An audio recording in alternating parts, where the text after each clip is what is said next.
अच्छा, मैं आपसे बात कर रहा था नॉर्मेटिव अप्रोचेस टू कॉन्फ्लिक्ट के हवाले से, और उसके अंदर मैंने आपको बताया कि जो कि डोमिनेंट जो स्कूल ऑफ थॉट है वो ड्यूशे की theory of cooperation and competition से आया है। और उसने जिसमें डेफिनेशन ऑफ कॉन्फ्लिक्ट की थी, that's incompatible activities where one person action interferes और get in the way of the another action. हमारा एक डोमिनेंट नोशन जो है वो कॉन्फ्लिक्ट का इस हवाले से यही है कि ये हमारे बिहेवियरल टेंडेंसीज की डिफरेंसेस होते हैं, जिसकी वजह से ये कोऑपरेटिव बिहेवियर आ जाता है या फिर कंपैरेटिव बिहेवियर की तरफ मोटिव हो जाते हैं। और ये मोटिव भी कंसिडर करते हैं क्या है, जो पार्टीज हैं वो आपस में कोऑपरेट करना चाह रही हैं या फिर वो एक दूसरे के साथ जो है वो कंपटीशन में है, और that sometime lead to their expectation and their resolution of the conflict as well.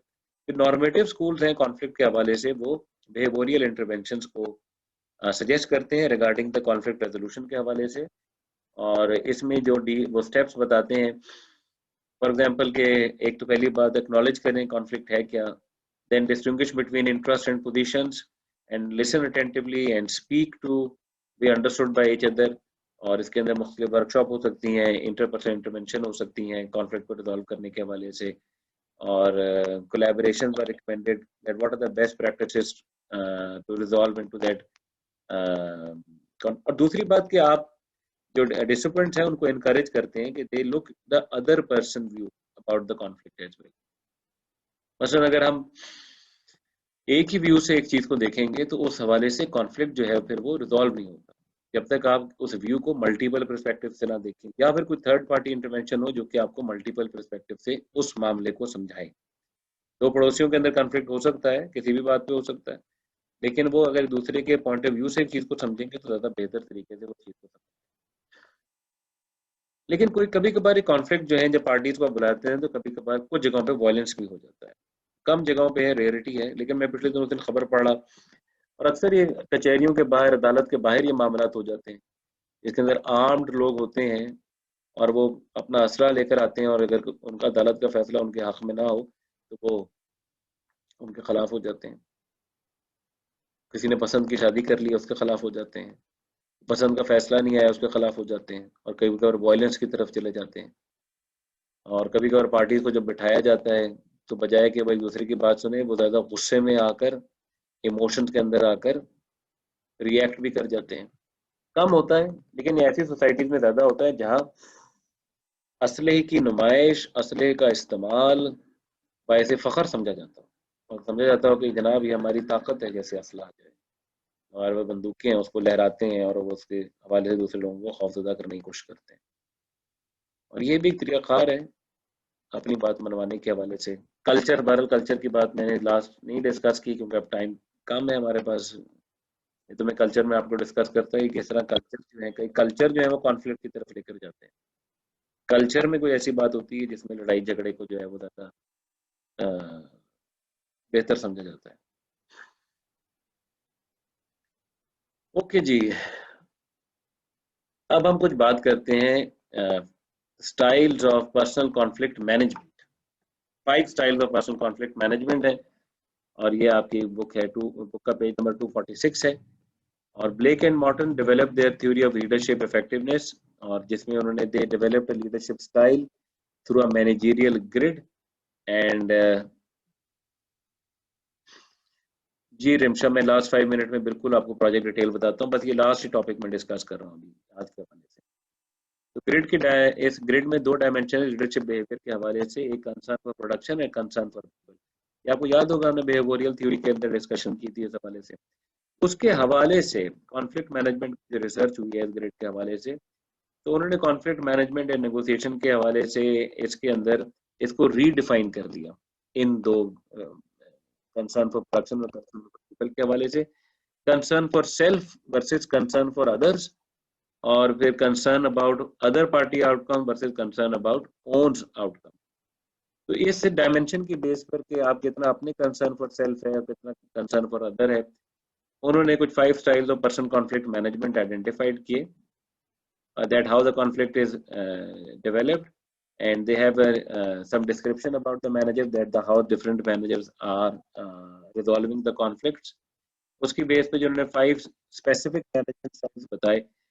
पहला स्टाइल बताया फोर्सिंग का, जो फोर्सिंग का स्टाइल होगा, इसमें एक पर्सन अपने कंसर्न फॉर इंटरेस्ट उसका अपना ज्यादा होगा और दूसरे का जो कंसर्न होगा वो कम होगा। और कभी कभार इंसान की, जिन लोगों की पावर ज्यादा होती है ऑर्गेनाइजेशन के अंदर, वो अपना इंटरेस्ट जो है फोर्स करते हैं दूसरों के ऊपर। फिर मैनेजर है जिसकी पावर अगर अपने सबऑर्डिनेट में ज्यादा है तो फिर वो अपना इंटरेस्ट जो है वो करते हैं। जिस तरह अगर आपने अगर इस हवाले से मूवी देखनी हो तो हॉरिबल बॉसेस एक मूवी है, किस तरह जो है फोर्सिंग का स्टाइल है उसके अंदर मैनेजर्स का। और अगर आप एलएमएस में जाएंगे तो इससे रिलेटेड वीडियोस में भी आपको कुछ हॉलीवुड के क्लिप्स नजर आ जाएंगे जो कि इस स्टाइल को दिखा रहे होंगे। फिर अवॉइडिंग, अवॉइडिंग भी कॉन्फ्लिक्ट रेजोल्यूशन का एक स्टाइल है कि आप उस कॉन्फ्लिक्ट को अवॉइड कर रहे होते हैं, बात नहीं कर रहे होते उसके हवाले से। और इसके अंदर भी आपके अंदर जो कंसर्न फॉर अदर और कंसर्न फॉर अपना भी लेस ही है, क्योंकि एक कॉन्फ्लिक्ट अगर ऑर्गेनाइजेशन में जिसके अंदर आप रहते हैं, अगर वो कॉन्फ्लिक्ट वहां से खुद ब खुद, अगर कोई छोटी मोटी बात है तो खुद ब खुद खत्म हो जाती है तो ठीक है। लेकिन अगर कॉन्फ्लिक्ट नहीं रिजॉल्व होता तो फिर कॉन्फ्लिक्ट को एड्रेस करना पड़ता है। कॉन्फ्लिक्ट दबाने से कभी कॉन्फ्लिक्ट रिजॉल्व होते नहीं है। अब देखें ना, पाकिस्तान और इंडिया का मामला देख लें, कश्मीर का मामला देख लें, फलस्तीन का मामला देख लें। उससे पहले भी कई कॉन्फ्लिक्ट आए, जैसे चेचनिया वगैरह का मामला आया, वो भी रिजॉल्व हुए। फिर ऑर्गेनाइजेशन के अंदर भी मुख्तलिफ कॉन्फ्लिक्ट आए। तो कई बार कभार मामला दबाने से एड्रेस होते नहीं है। तो बहरहाल ये, और फिर उसके अलावा एक और कॉन्फ्लिक्ट है अकोमोडेशन एंड ऑब्लाइजिंग। अकोमोडेशन और ऑब्लाइजिंग का मतलब है ऑब्लाइज करना, अकोमोडेट कर लेना, दूसरे के इंटरेस्ट को अकोमोडेट कर लेना इस बेस पे कि वो आपके इंटरेस्ट को जब जरूरत पड़ेगी तो वो भी ऑब्लाइज करेगा। दूसरे को फेवर कर देना इस बेस पे कि दूसरा जब टाइम पड़ेगा तो आपकी फेवर को रिटर्न करेगा। ये भी कॉन्फ्लिक्ट को रिजॉल्व करने का तरीकाकार है। फिर है प्रॉब्लम सॉल्विंग। प्रॉब्लम सॉल्विंग से मुराद है कि दोनों पार्टीज मिलकर किसी जॉइंट सोल्यूशन की तरफ, कि अब हम क्या कर सकते हैं। मसलन एक लाइब्रेरी में दो लड़कों के दरमियान आपस में इख्तलाफ राय हो गया, थोड़ी बहस हो गई कि उसने एक ने कहा जी मैंने इस डिस्कशन रूम की खिड़की को खोलना है, मुझे अच्छी हवा आ रही है बाहर से। दूसरे ने कहा नहीं जी खिड़की नहीं खोलना, बाहर से शोर आ रहा है। अब लाइब्रेरियन आए, उन्होंने कहा कि भाई इसका किस तरह प्रॉब्लम सॉल्व किया जाए। तो उन्होंने कहा कि ये आप क्या चाहते हैं। उन्होंने कहा जी मैं अच्छी हवा लेना चाहता हूँ। दूसरे ने कहा आप क्या चाहते हैं। कहते हैं मैं एक कंफर्ट जोन चाहता हूँ, एक पुरसुकून जगह चाहता हूँ जहाँ मैं आराम से पढ़ सकूँ। अब वहाँ एक साइलेंस जोन भी थे, उन्होंने उस बंदे को वहां शिफ्ट कर दिया कि आप साइलेंस जोन में बैठे। उनको खिड़की के पास शिफ्ट कर दिया कि आप खिड़की के पास बैठ जाए। तो ये क्या हुआ, प्रॉब्लम सॉल्व हो गया। गेटिंग टू द यस जिसे कहते हैं ना, कि दोनों के लिए यस यस सोल्यूशन आ गया। कभी कभार कोई सिचुएशन होती है दोनों के लिए विन विन सिचुएशन क्रिएट हो जाती है, और कभी कभार ऐसी सिचुएशन होती है जहां विन विन सिचुएशन आप क्रिएट नहीं भी कर पाते, ऐसी भी सिचुएशन होती है। उसके बाद है कॉम्प्रोमाइजिंग। कॉम्प्रोमाइजिंग से मुराद ये कि अपने इंटरेस्ट को छोड़ के दूसरे के इंटरेस्ट को अकोमोडेट कर लेना। वो तो कॉम्पिटिशन था, कॉम्प्रोमाइज से मुराद अपने इंटरेस्ट को कुछ छोड़ना।